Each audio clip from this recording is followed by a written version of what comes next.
Go up front. Okay. Treats.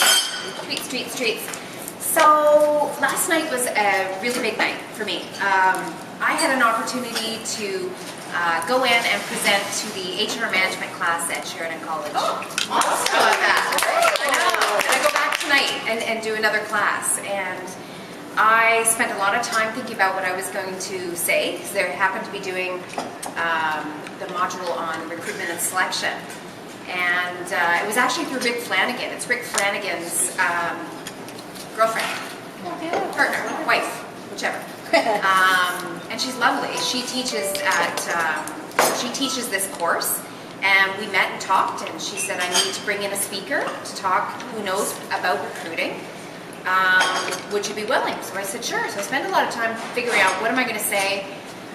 It's not an HR program, it's an HR course that is sort of in various other programs.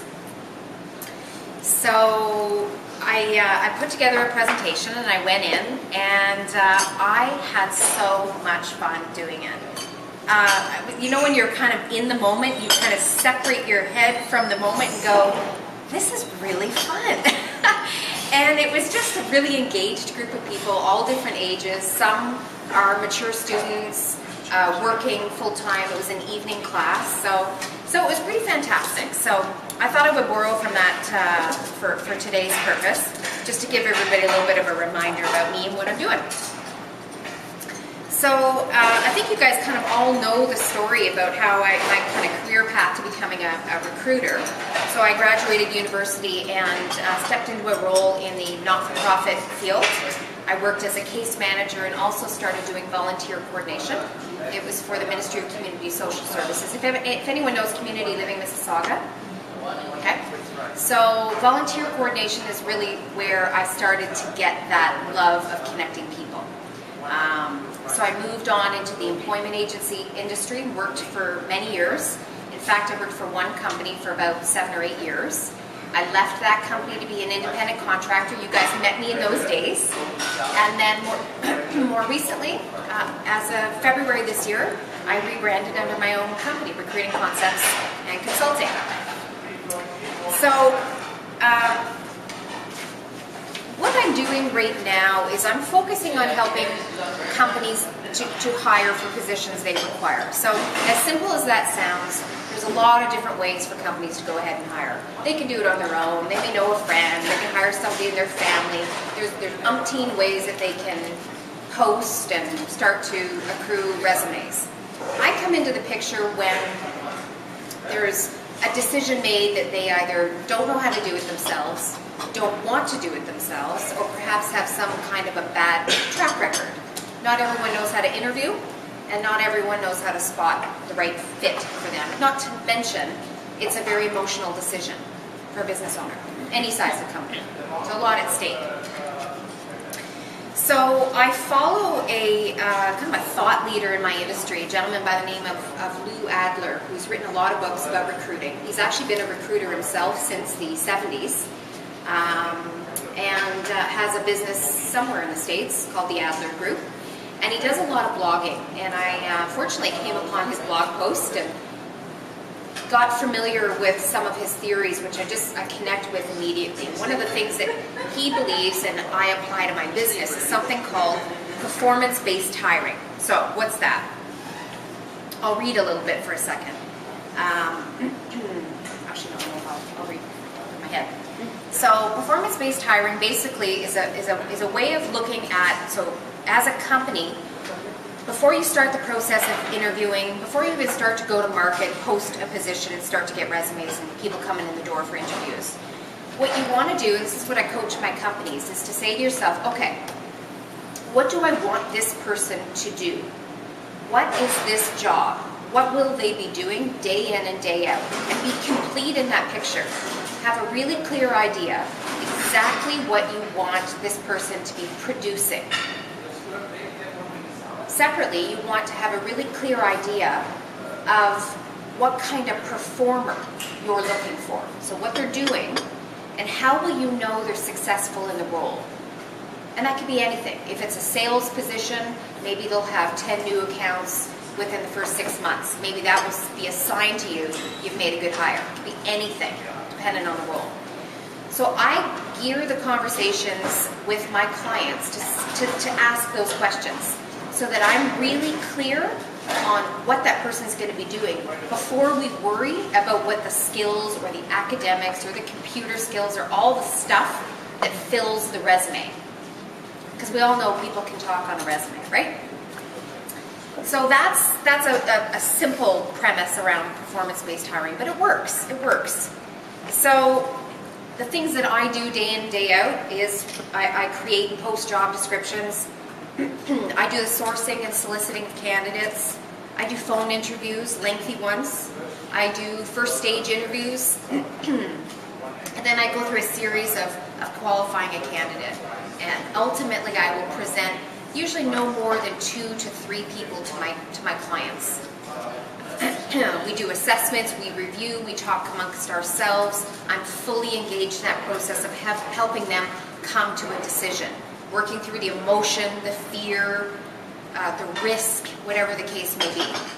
And then ultimately conducting references, background checks, and putting together a negotiating offer.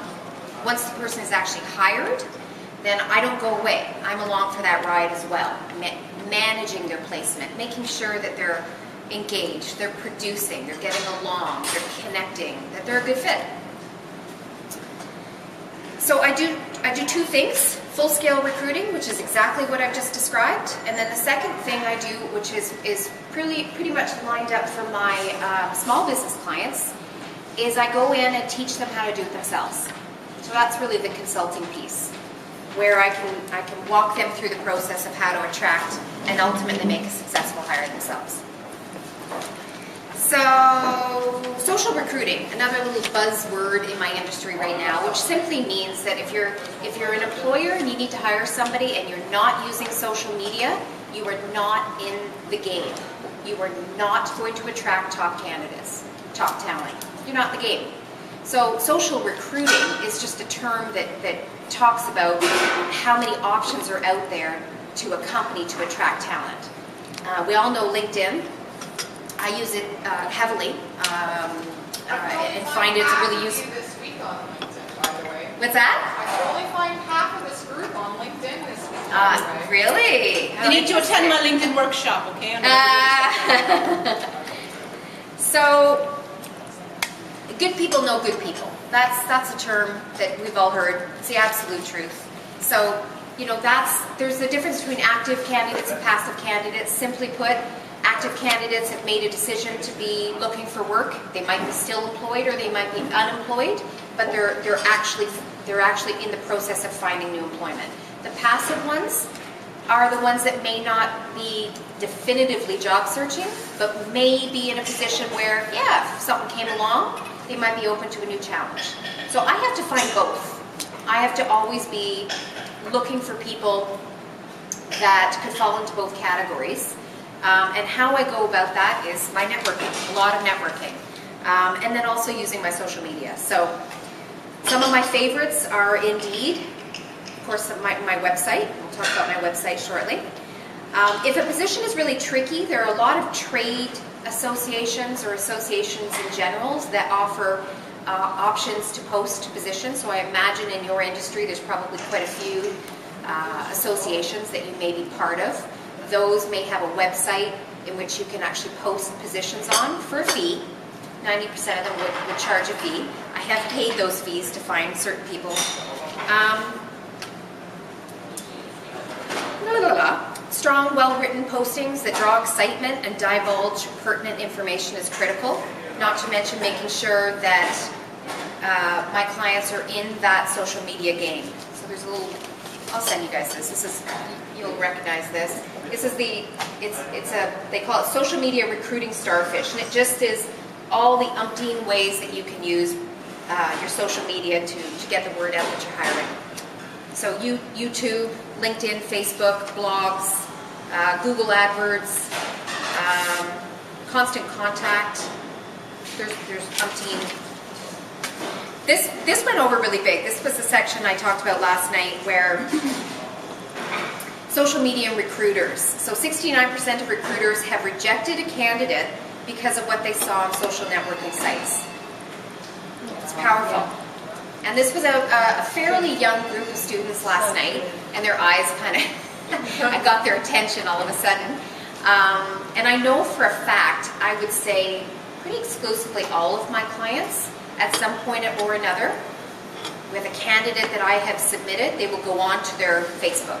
Yeah. You did? Yes. You did? Yeah. You and I talked about it. Yeah. And I have a client recently, I'll give you another example, shoe design business, was hiring for a role. He's in the fashion business, it's trend, it's pretty creative, so he's looking for people that fall into that kind of personality type. And he went looking for her Facebook, and she didn't have a Facebook. And he phoned me up and said, why doesn't she have a Facebook? It was like, He made a judgment on her because she wasn't in the social media game. So that would mean this to him.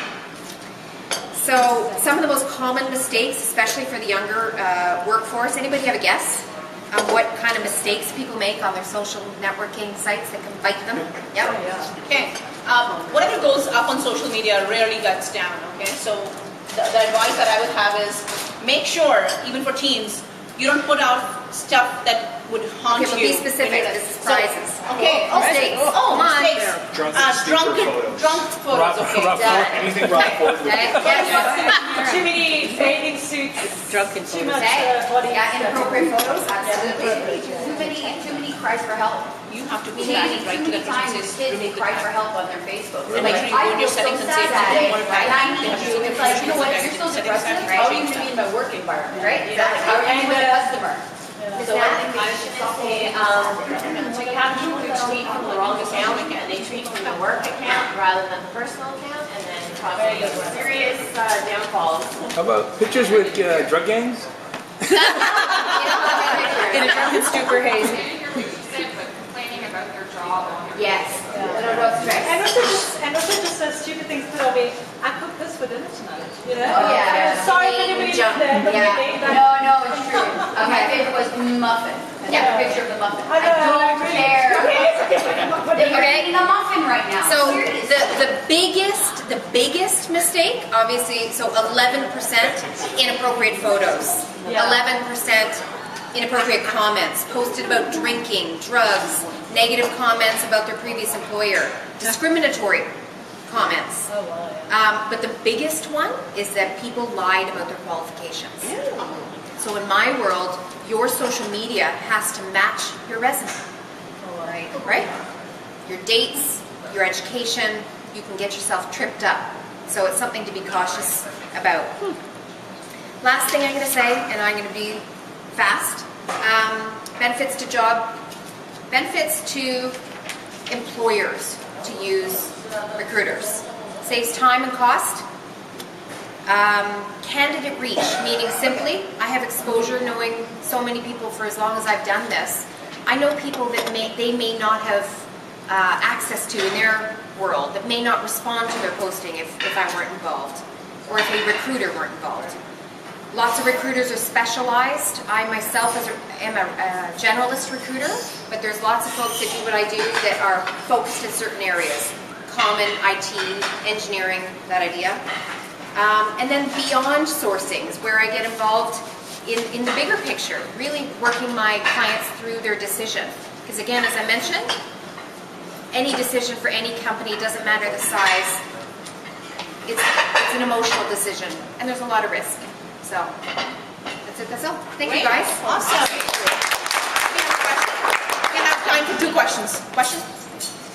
With Facebook, sometimes, I'm just curious what you're saying, certain things are inappropriate. How does the employer see it if they're not a friend?